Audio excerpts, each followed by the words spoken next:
Alhamdulillahi Rabbil Alamin. Alhamdulillahilladzi anzala sakinah fi qulubil mu'minin liyazdadu imanan ma'a imanihim. Allahumma salli ala sayyidina Muhammad wa ala alihi wa ashabihi ajma'in. Ya Allah, ya Sami, ya Syahid, ya Bashir, ya Qarib. Duhai Allah yang maha menatap, berkahi pertemuan yang Engkau takdirkan ini. Jadikan pertemuan ini benar-benar pertemuan yang Engkau ridhoi. Ya Allah, limpahi kami dengan ilmu yang manfaat, ilmu yang menambah keyakinan kami kepadamu, ilmu yang membersihkan hati kami, ilmu yang berbuah amal soleh yang Engkau ridhoi. Lindungi pertemuan ini ya Allah dari niat yang salah, dari ilmu yang tidak manfaat, dari amal yang tidak Engkau terima, dari doa yang tidak Engkau ijabah. Rabbana taqabbal minna ya Allah, innaka antas samiul alim, wa tub alaina innaka antat tawwabur rahim. Amin ya rabbal. Apakah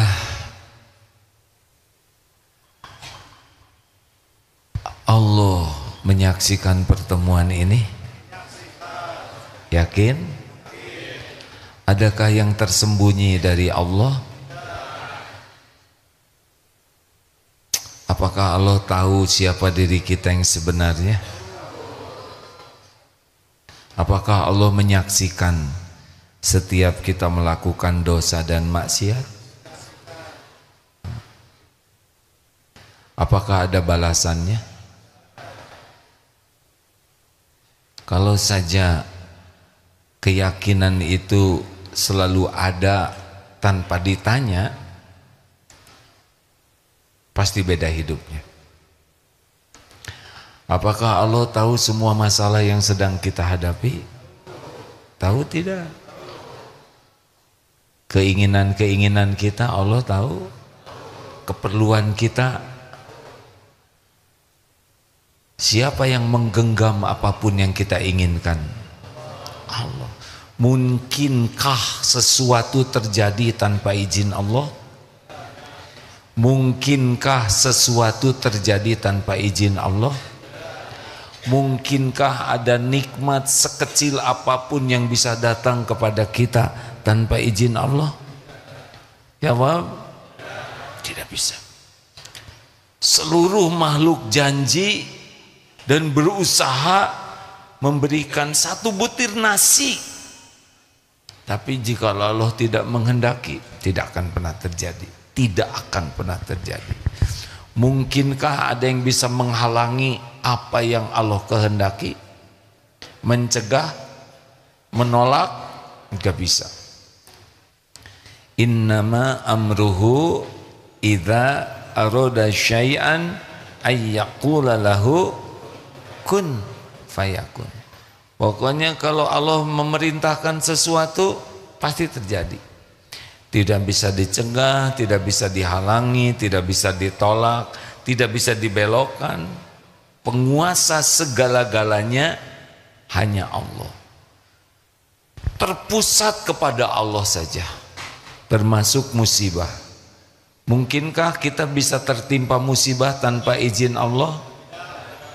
Jawab, semua akan mencelakakan kita. Bisakah kita celaka tanpa izin Allah?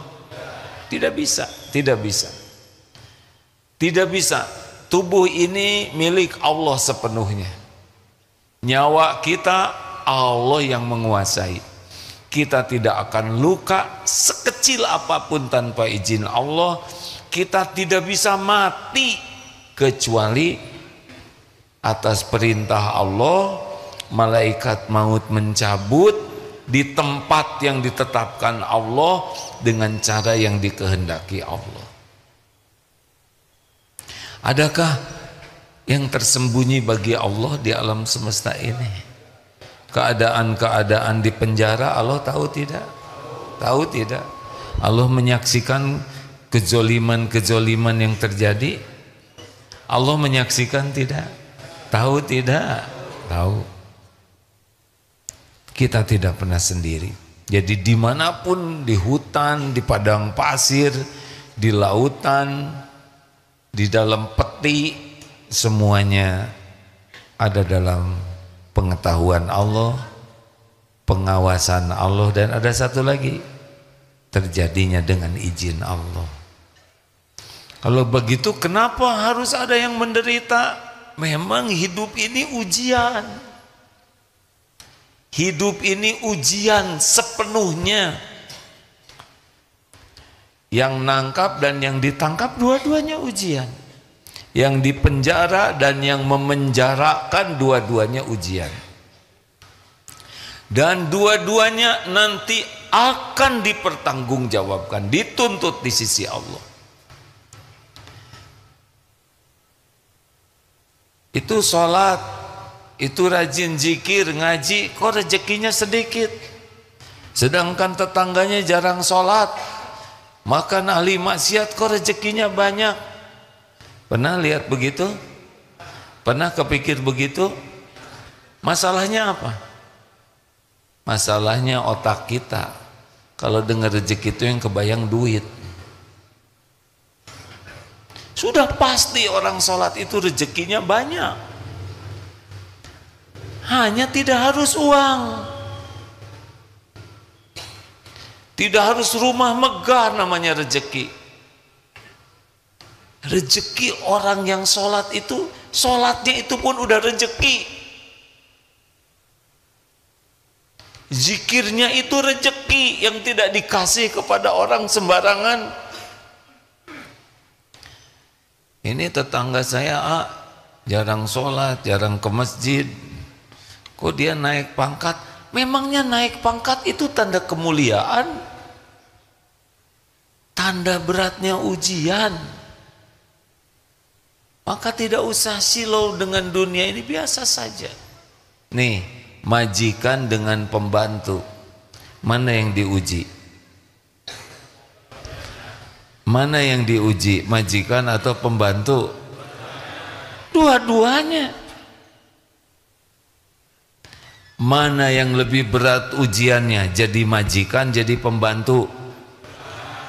Dua-duanya. Jangan menguji saya, jawab. Mana yang berat ujiannya, pembantu atau majikan? Enggak lah, enggak dua-duanya, salah satu.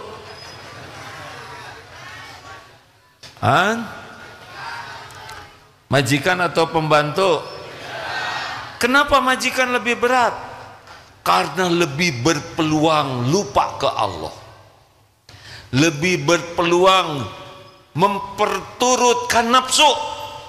Coba ini dua-duanya jengkelin ya. Pembantu menjengkelkan, majikannya menjengkelkan. Mana yang bakal marah? Pembantu atau majikan? Lebih mudah tergelincir memperturutkan nafsu justru yang dikasih kekuasaan. Jadi kalau aduh saya ini diuji jadi pembantu, justru majikannya ujiannya lebih berat. Karena bisa lebih mudah marah, lebih berkuasa, menzolimi, dan dua-duanya majikan dan pembantu, dua-duanya bakal meninggal. Dan dua-duanya bakal dihisab di akhirat nanti. Kalau keyakinannya seperti ini, kita tidak akan ribet dengan harta, kedudukan, jabatan. Kita lebih sibuk mensyukuri aja. Makanya kali ini kita menajamkan yang kemarin. Tebak nih. Jadi ada raja ngasih kuda.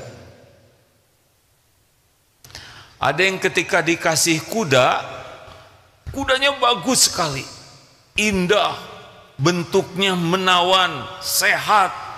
Ketika diberi kuda, begitu bahagianya, senang sekali lihat kuda. Kuda bagus sekali, ngeliling lihat kuda, sibuk motret kuda, posting kuda, sampai lupa kepada pemilik yang ngasih kuda ini. Ini nomor satu nih. Yang pertama, dikasih kuda, fokus ke kuda, lupa kepada yang ngasih kuda. Dua, dikasih kuda, ini kuda bagus, wah ini kuda keren, lalu lihat kepada yang ngasih kuda, raja terima kasih ini kuda bagus. Ke kudanya senang, ke rajanya berterima kasih. Mana yang lebih baik? Yang pertama, yang kedua? Kalau yang pertama bagus tidak? Siapa yang jawab bagus? Hah? Ya udah terserah. Yang pertama bagus, jelek adatnya. Jelek, tidak tahu terima kasih. Ada lagi yang ketiga, dia diberi kuda, kudanya bagus, dia terpesona, tapi dia langsung lihat raja. Raja, terima kasih, tapi kenapa raja ngasih saya kuda? Kata raja, dengan kuda ini engkau lebih mudah untuk dekat bersamaku. Maka meledaklah kebahagiaannya. Bukan karena bagusnya kuda, bukan karena ini dikasih raja, tapi dengan kuda ini dia bisa jadi dekat dengan raja. Mana yang paling bagus? 1, 2, 3. Mana yang paling bodoh? Tadi saya hampir milih A, B, C, tapi nanti pasti jadi A yang paling bodoh. Nggak enak saya ya. Jelas? Nah itulah syukur. Sebagian besar orang punya dunia senang sekali, punya sepatu senang, punya HP senang, punya kendaraan senang, senang dengan dunia, lupa bahwa ini milik Allah, dari Allah. Itulah orang yang kufur nikmat. Dia tidak akan menikmati, karena dia akan segera takut kehilangan, takut rusak, dan ingin yang lain. Yang mulai bagus itu yang kedua. Alhamdulillah ya Allah, engkau beri saya rezeki. Dia tahu ini dari Allah, dia senang kepada dunianya, dan dia berterima kasih. Tapi yang paling bagus yang ketiga. Jadi ketika diberi oleh Allah rezeki bentuk apapun, dia senang karena Allah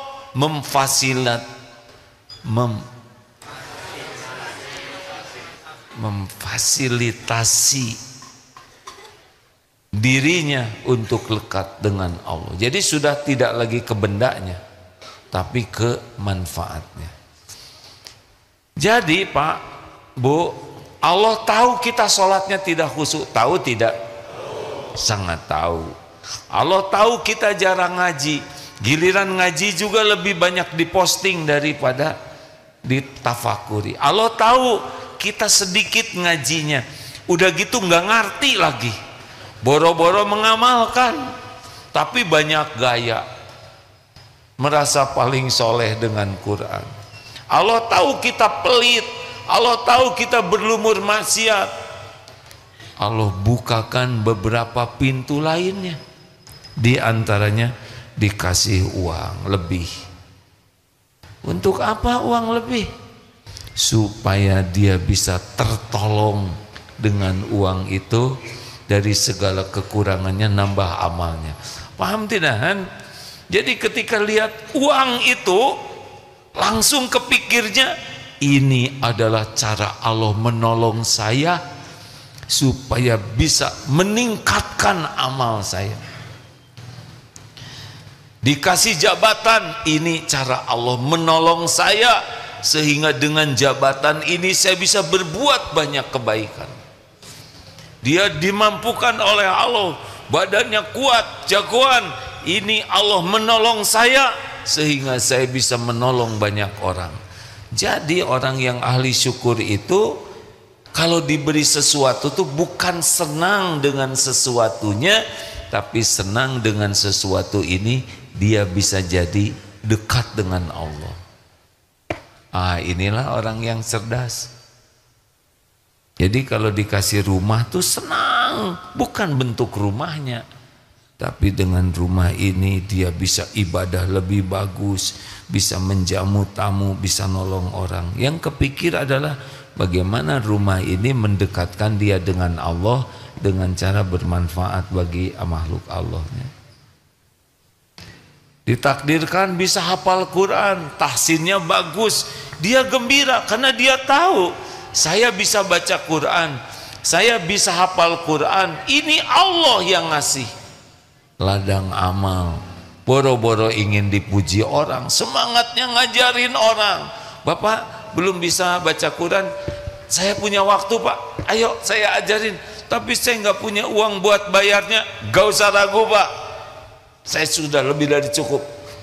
Ngajar karena tahu dia bisa baca Quran, dia bisa ngaji benar. Itu kendaraan dari Allah supaya dekat dengan Allah dengan nolong yang lain. Bapak punya istri atau ngaku Pak punya istri? Tidak. Bapak tenang Pak ya, semuanya ada waktunya. Kalau satu enggak, yang lain enggak usah ikut-ikutan pengen lagi. Coba istri apa? Wanita. Iya wanita. Syukurnya gimana Pak? Istri adalah kendaraan Bapak untuk bisa dekat dengan Allah. Istri Bapak ada kelebihannya. Apa kelebihannya? Berat badan. Bukan itu. Sudah tua nanya ke yang mana ya? Maksud saya bukan kiloannya. Istri saya memang kelebihan berat badan. Ada kebaikannya, ada kekurangannya. Kebaikannya bisa mendekatkan Bapak ke Allah tidak? Bisa. Bagaimana? Syukuri. Kekurangannya bisa mendekatkan Bapak ke Allah tidak? Apa? Sabar. Sabar. Jadi istri itu bisa membuat Bapak bahagia, kelebihan dan kekurangannya, karena bisa jadi mendekatkan ke Allah. Ini serius Pak. Karena kalau kita ingin istri yang sempurna, nggak mungkin ada. Kekurangannya juga. Coba tebak nih, sakit. Allah takdirkan kita sakit. Itu kan kendaraan. Kenapa ada yang ditakdirkan sakit?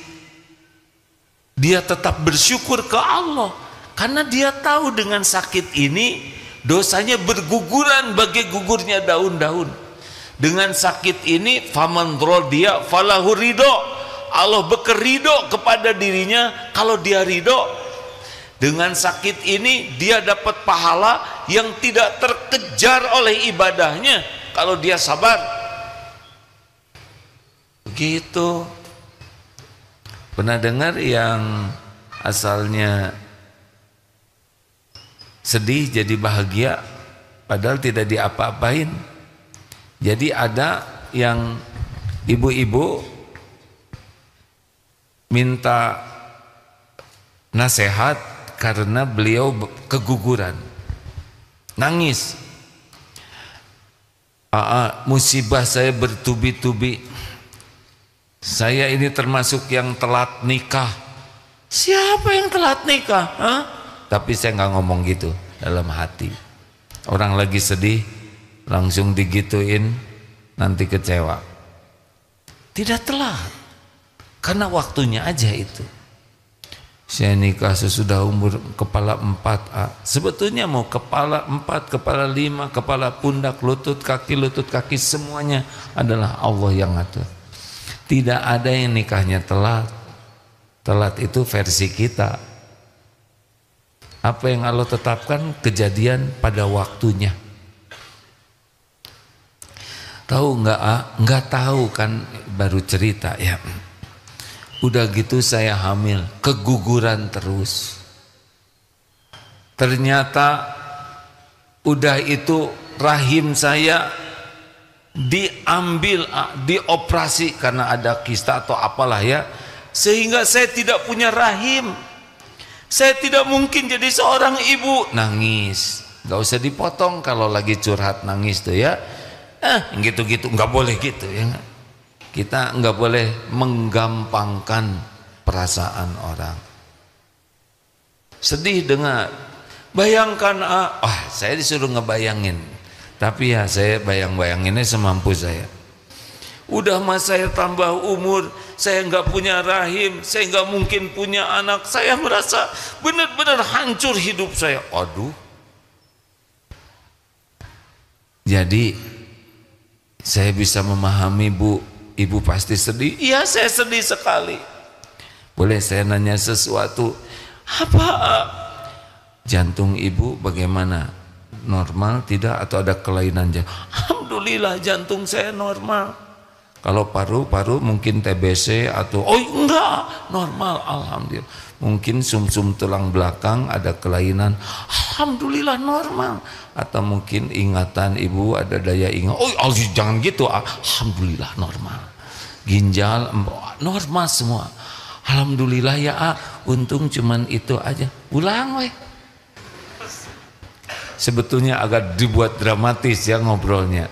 Ketika diarahkan, tadinya fokusnya hanya kepada rahim, sekarang diarahkan kepada nikmat-nikmat yang dilupakan, tidak disyukuri.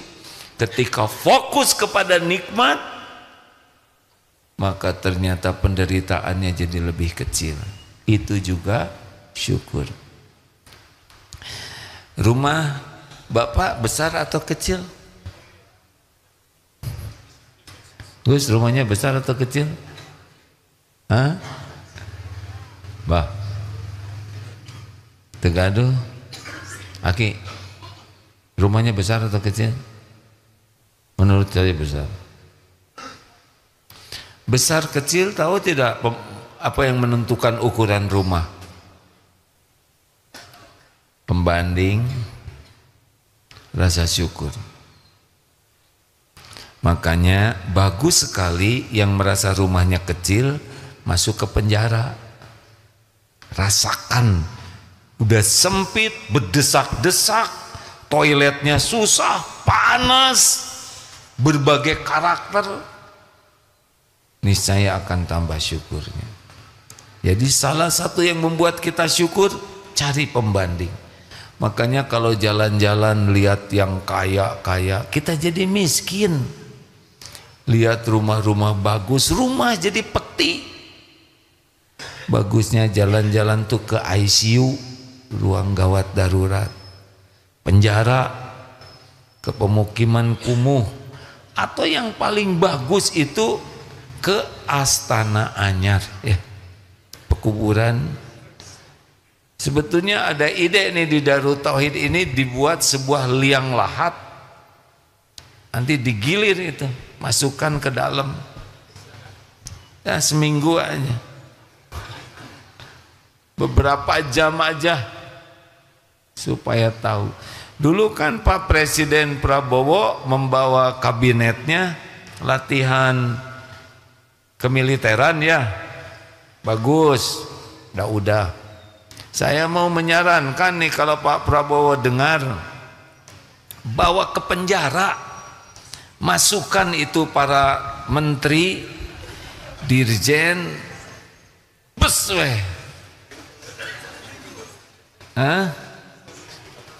seminggu, masukkan ke sana supaya tahu. Udah begitu, beberapa waktu kemudian bawa ke kuburan, masukin keranda, digotong oleh anggota kabinet lainnya. dibungkus kawan, kafan. Masukkan. Waduh, hebat tuh kayaknya ya. Ada yang nyeletuk AA dulu dong. Coba nanti di Darut Tauhid pada ustadznya dikubur dulu. Saya juga maulah nanti nyobain sebelum meninggal betulan. Ini teori aja nih, tapi sepertinya bagus karena pernah kejadian ibu-ibu majelis taklim mengadakan kursus mengurus jenazah. Tidak ada yang mau jadi jenazah-jenazahannya, takut diijabah. Akibatnya ketua majelis taklim nggak punya pilihan, dibungkus rame-rame. Sesudah itu ini berubah, ketua majelis taklim itu beneran Pak. Sesudah dijadikan jenazah-jenazahan, dibungkus, nangis, dan berubah hidupnya menjadi lebih memikirkan akhirat. Ini membangkitkan rasa syukur, kesempatan hidup, syukur terhadap yang ada. Coba dengan cara seperti itu. Solo bifak itu juga bagus. Pulang dari Solo bifak, lihat kasur kontrakan jadi empuk, padahal sebelumnya enek, sekarang jadi kangen. Kenapa? Karena sudah nyoba tidur di tempat yang susah. Bu, ibu, apa rahasianya enak makan? Yang udah tahu diam, jangan menggagalkan. Apa rahasianya makan selalu enak dan nikmat? Bu,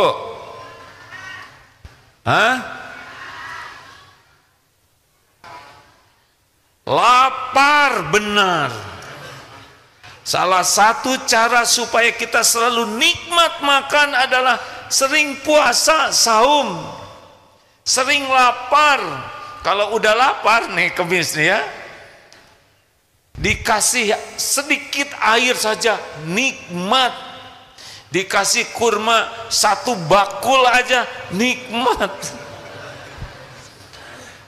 Masya Allah. Betulan ini hadirin, makanya ya yang suka jajan ke restoran sana, restoran sini, pergi ke sana, itu cenderung tidak menikmati makanan. Karena dia akan komplain terus. Enggak seperti yang di sana ya. Oh ini kurang asin, terus well. Sampai dia dijejelin tanah baru diam.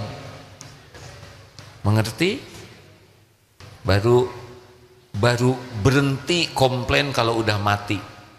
Yang jarang komplain tuh yang lapar. Tahu apalagi yang bisa bikin nikmat makan, Bu? Puas, qanaah dengan apa yang Allah berikan, itu nikmat. Alhamdulillah, nggak ada mikir yang tidak ada, tidak membanding-banding dengan yang tidak ada, tidak banding-banding. Fokus, ini dari Allah, ini makanan, kendaraan saya untuk mendekat ke Allah. Bismillah. Ya Allah, ya Allah, mudah-mudahan yang nanam padi ini sing soleh, sambil makan mendoakan petani, kemudian nyolek jambar roti. Mulai bermasalah nih, itu keinginan saya. Aduh, kebayang ibu jambar roti hamil, melahirkan anak jambar roti, ya kan? Nah ini anaknya yang dimakan nih, ingat ke ibunya, ingat ke nelayan, ingat ke yang masak. Ya Allah, ini semua jadi jalan saya menikmati ini. Itu jauh lebih nikmat dibanding sibuk ngebanding-banding, sibuk dengan yang belum ada. Benar? Mau nikmat tidak hidup ini? Qanaah. Qad aflaha man aslama wa ruziqa kafafan wa qana'ahullahu bima atah.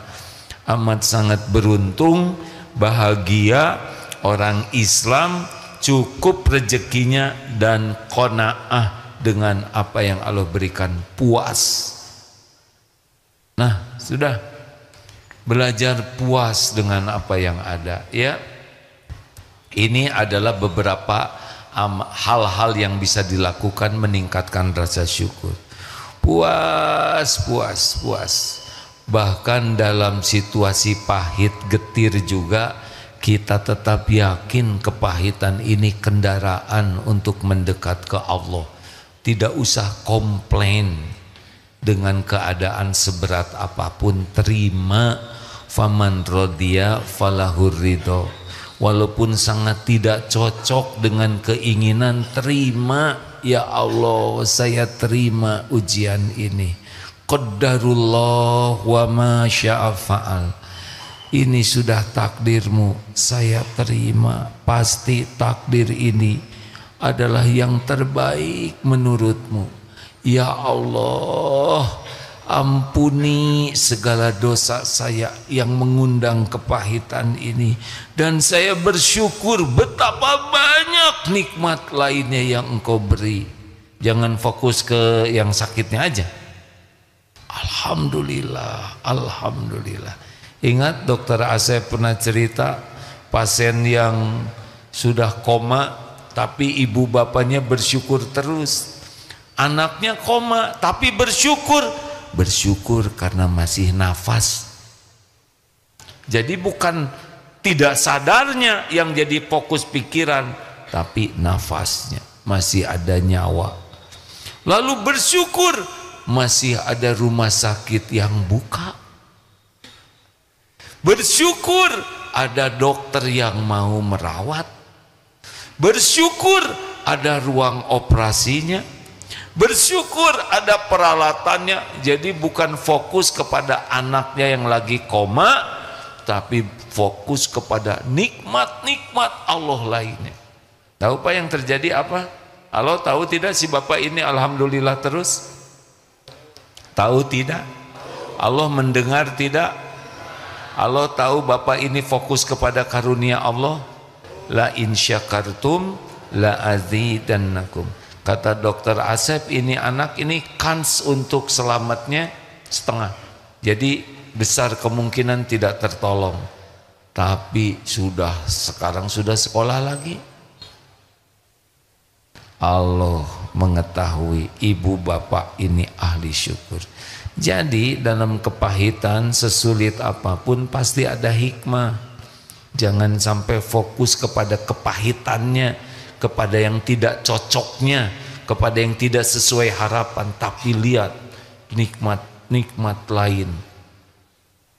Sakit gigi jangan hanya ke gigi aja, bibir, lidah, lak-lakan, tembolok, nggak ada itu ayam. Hidung, mata, semua sehat, cuma gigi satu. Gigi ini sabar, tapi yang sehat syukuri.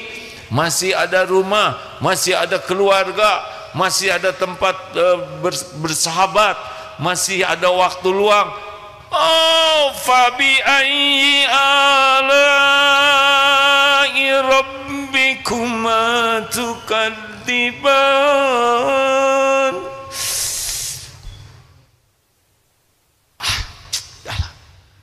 Hidup memang hanya buat bersyukur, taubat, ikhlas, sabar, dah gitu aja. Makanya kalau orang banyak berkeluh kesah tuh pasti bukan kurang karunia. Orang berkeluh kesah itu kurang syukur. Demikian, terima kasih hadirin sekalian. Adik-adik, ini materinya berat mungkin buat adik-adik. Mana tamu para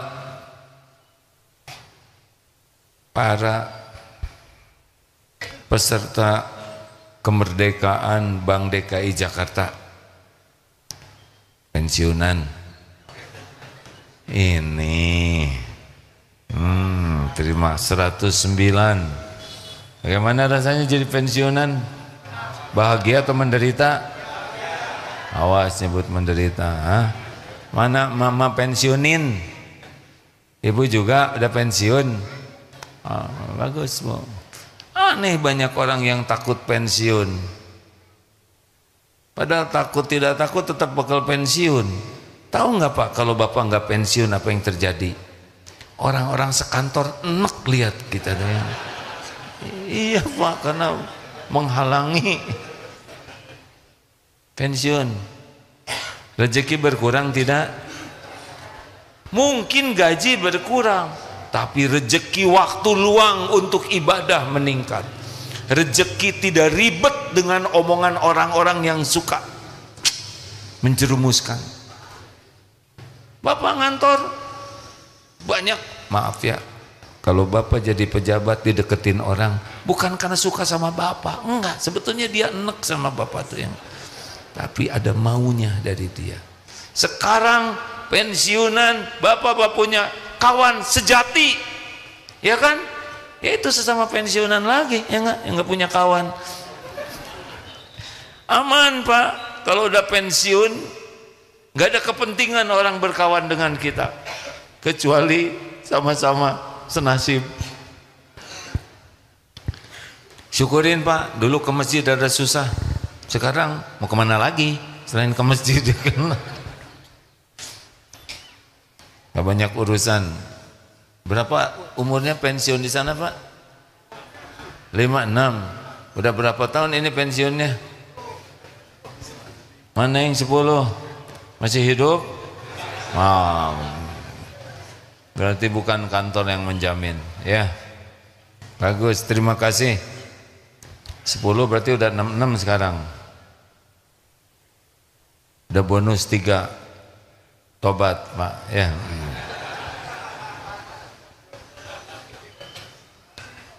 SMP 23 Depok. Mana SMP 23? Alhamdulillah. Terima kasih Dek. Ngerti tadi ceramahnya enggak? Udah selesai ceramahnya. Anda ngerti aja lah ya. SMP 31 Depok. Masya Allah. Oh ini ya. Terima kasih 200. Kok bisa dari Depok SMP udah nggak usah segala ditanya. Selamat datang adik-adik ya. Tadinya penasaran, kok bisa anak SMP kajian Al-Hikam, tapi mau ngapain nanya? Yang jelas sudah di sini, betul tidak? Persis saya kalau datang dari ceramah, misalkan datang ke tempat ceramah, bagaimana di jalan macet nggak? Mau ngapain segala ditanya? DLL aja bukan, polisi bukan. Jadi saya repot harus menjelaskan, ya kan? Dah nggak usah segala ditanya. Selamat datang Dek, nggak jadi pertanyaan tadi. MT Fatayatun Nasyiat Jakarta Selatan. Selamat datang Bu, terima kasih. MT Al-Ma'ruf Tasikmalaya. Alhamdulillah. Terima kasih. Semua tertulis di Lauh Mahfudz. Hari ini kita akan ketemu ya. Semoga capeknya di perjalanan jadi penggugur dosa. Jangan mengeluh ya. Waduh meni jauh misalkan. Kalau gitu jangan ke sini, ke Ciamis aja. Kayak ke Mekah panas, masuk kulkas atau nggak usah rewel. Di jalan harus siap dengan berbagai aroma ya. Tapi kalau sudah majelis taklim itu biasanya ada kemiripan aromanya. Tidak jauh ya, obat gosok. Alhamdulillah. Bos jangan aneh ya. Udah tua memang kita begini. Terima kasih. Ada lagi tamu yang tidak diundang? Dari mana Pak? Oh alhamdulillah ya lah, walaupun kurang jelas ya. Terima kasih. Yang penting Bapak sudah di sini selamat. Oh ada lagi nih. Tur. Oh ada lagi nih. Tour and Motivation Training MK SMP 4 Depok.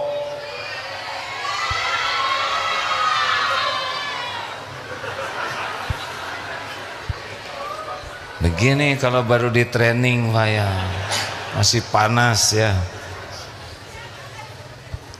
Terima kasih. Oh ini training MK Sanlat Ikhwan 121, Akhwat 126, Muslim 230, non Muslim 17, Guru 20, jumlah 267. Berarti tamu yang terdaftar saja sudah ada 782. Alhamdulillah. Nanti kalau mau dipotret dibagi-bagi ya. Ya, ngewakilin ya. Harus meringankan beban. Terima kasih Bapak Ibu yang baik. Hidup ini jangan dibikin ribet. Mau bahagia? Jawab nih ya. Sederhana kok, bahagia tuh nggak ribet. Mana yang bikin bahagia? Senyum atau cemberut? Kenapa kita pelit senyum? Mana yang bikin bahagia? Berkata baik atau berkata jelek? Enak. Kenapa harus ngomong jelek? Rugi banget.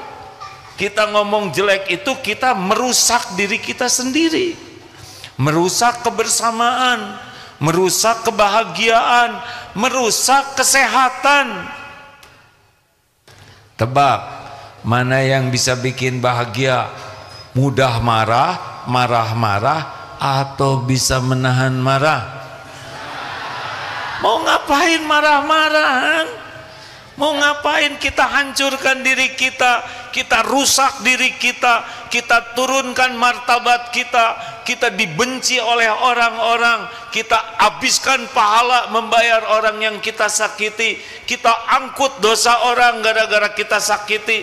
Mau ngapain marah-marah? Boleh marah, tapi seperti Rasul, niatnya benar, alasannya benar, caranya benar, hasilnya jadi benar orang yang dimarah. Oh, ngapain marah-marah? Mana yang bisa bikin bahagia? Dendam, memelihara sakit hati, atau memaafkan? Hei, maafin. Kenapa? Kenapa kita harus membenamkan diri kita dalam penderitaan, sakit hati, nggak bisa memaafkan? Apa-apaan? Ini pelajaran dari mana? Pelajaran Islam itu wal afina 'anin nas, memaafkan bahkan sebelum orang minta maaf. Mau apa? Pelajaran dari siapa? Jadi pendendam, pembenci. Mana yang bisa bikin bahagia? Berbaik sangka, berburuk sangka. Ngapain kita buruk sangka? Ya Allah, di mana keadilanmu? Kalau diadili disambar petir loh Pak. Kita nggak ada apa-apanya. Kepada siapa kita berbaik sangka? Kepada Allah. Apapun yang Allah lakukan pasti baik lah. Ya, selama ini aja kita jelek diurus oleh Allah. Benar? Kalau Allah tidak maha sabar, ngomong begitu tuh nggak baik ya. Kalau disegerakan aja diadili, hancur kita ini. Hancur. Habislah. Baik sangka kepada orang beriman. Udah baik sangka. Nanti kalau dia ngaco mau ngejahatin, Allah tahu kok siapa yang mau ngejahatin kita. Nggak usah pakai suudzon.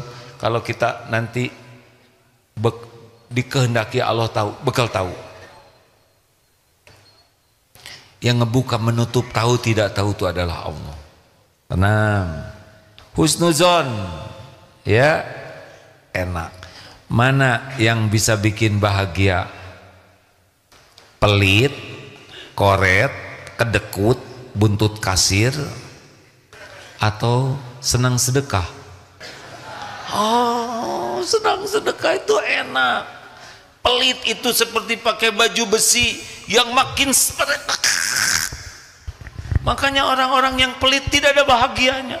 Takut berkurang uangnya, takut berkurang tabungannya, takut itu menderita itu hadirin.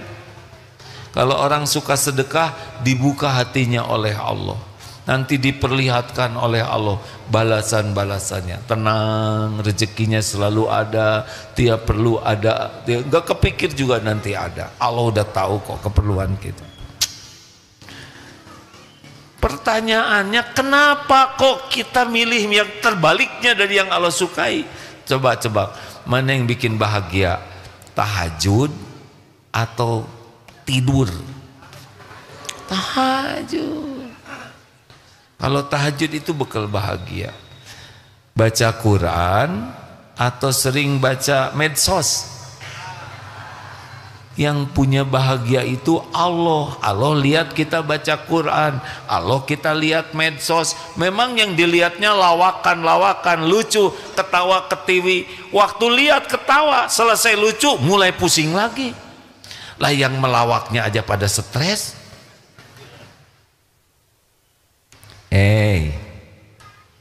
Baca Quran dengan ikhlas, zikir, daripada segala dipikirin, mending mikir dikit, zikir.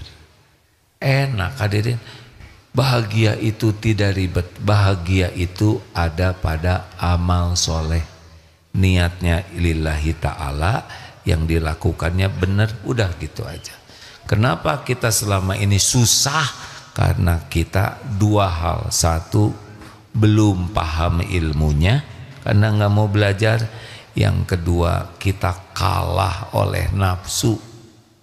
Nafsu itu maunya sebaliknya dari yang Allah sukai. Nafsu maunya pelit, marah-marah, ngomongin orang, cemedut, kerek. Ayolah, hidup ini untuk kita nikmati, dan nikmat itu hanya ada pada amal soleh. Koruptor kira-kira bahagia tidak? Pasti tidak bahagia. Orang yang tukang selingkuh bahagia tidak? Para pezina bahagia tidak? Orang yang banyak ngomong, ngomel, segala diceritain bahagia tidak? Enggak mungkin bahagia.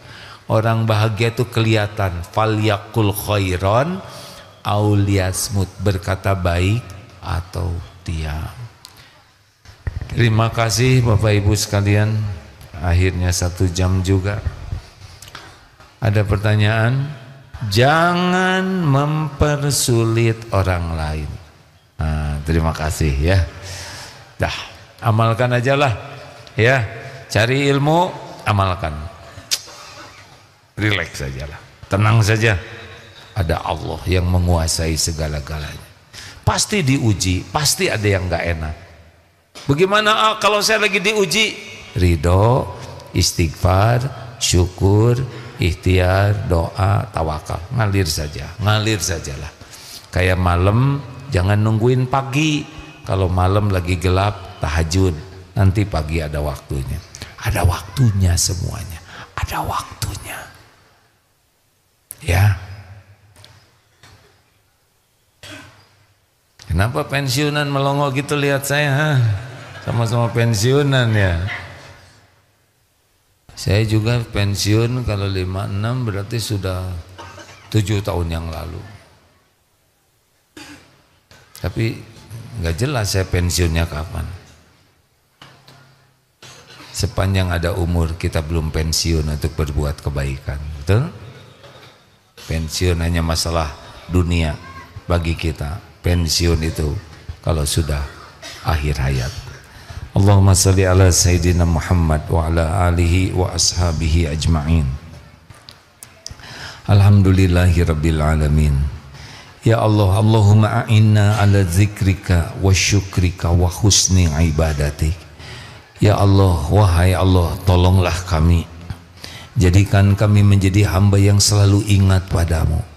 Dimanapun, kapanpun, hanya Engkau yang kami ingat. Jadikan lisan ini selalu basah menyebut namamu. Jadikan akal pikiran kami selalu takjub kepadamu. Golongkan kami menjadi orang yang hakul yakin padamu. Setiap saat merasa engkau menatap kami, engkau mendengarkan kami. Jangan biarkan ada sandaran dalam hidup ini selain hanya bersandar padamu.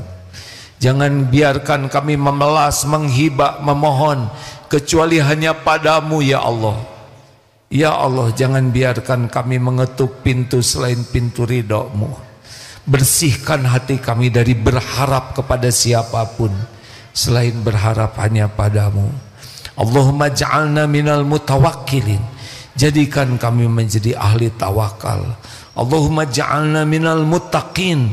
Kami mohon kepadamu, jadikan kami menjadi ahli takwa. Allahumma ja'alna minal muhsinin. Jadikan kami ya Allah ahli kebaikan. Ya Allah, jadikan kami menjadi Allahumma ja'alna minal mukhlasin, orang yang ikhlas. Ya Allah, jadikan sisa umur ini umur yang berkah. Berikan kepada kami nikmatnya ibadah, khusyuknya sholat, lezatnya bersama Al-Quranmu. Jadikan kami menjadi hamba yang benar-benar ringan bersedekah. Ya Allah, mudahkan kami berbuat kebaikan. Jadikan kami contoh kebaikan ya Allah, bukti indahnya agamamu. Allahumma inna nas'aluka fi'lal khairat wa tarkal munkarat. Mudahkan bagi kami berbuat kebaikan-kebaikan, dan cegahlah kami ya Allah, dan mudahkan bagi kami meninggalkan kemungkaran-kemungkaran. Ya Allah, jadikan sisa umur ini istiqomah. Jadikan akhir hayat kami husnul khatimah. Wa na'udzubika min su'il khatimah. Allahumma a'izzal Islam wal muslimin. Allahumma ansur ikhwanana fi Filastin. Allahumma inna nas'aluka ridhoka wal jannah wa na'udzubika min sakhatika wan nar. Rabbana atina fid dunya hasanah wa fil akhirati hasanah wa qina adzabannar. Subhana rabbika rabbil izzati amma yasifun. Wassalamun alal mursalin walhamdulillah.